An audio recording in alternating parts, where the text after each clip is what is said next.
Dreamer, anticipazioni dell'11 settembre. Jan mette KO Sanem.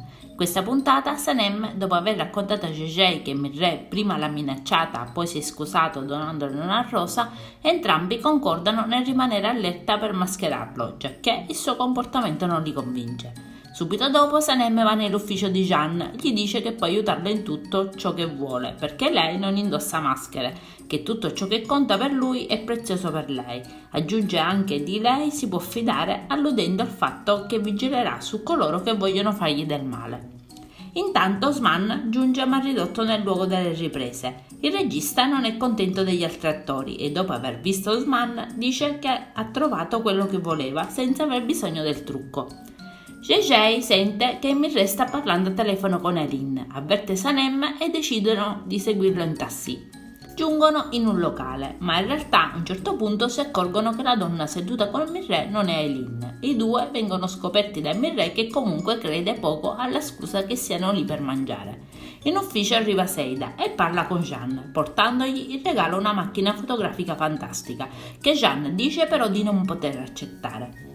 Beren e buona parte dei dipendenti li spiano dalla porta a vetri. Seida gli dice che è un ringraziamento per quanto sta facendo per lei. Quando Seida è in procinto di andarsene, la donna incontra Mirré di ritorno dal locale e suggerisce alla donna di farsi insegnare dal fratello a giocare a box, sport in cui è molto bravo. E Mirré infatti ha ben captato l'interesse di Seida per Jean.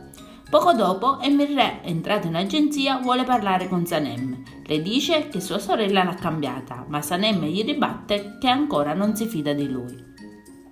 In agenzia, intanto Guliz inizia a spettacolare su Mirré e Leila, ma JJ le dice di smetterla.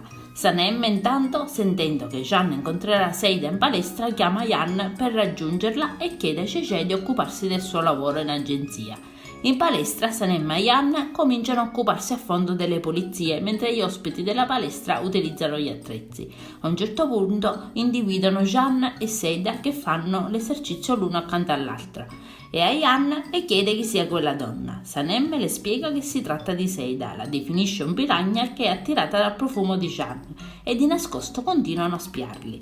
Ma a un certo punto Sanem dice a Jan che le è venuta un'idea. Infatti, mentre Jean e Seida sono sul ring dove lui le dà alcune lezioni, Sanem arriva in tenuta da palestra, col viso coperto da un casco. Nascosta dietro al sacco poco lontano, li spia ed è molto arrabbiata per quanto sta accadendo. Seida si allontana e Jean, dopo un breve stacco, ritorna verso il ring e Sanem, come sfata, lo sfida.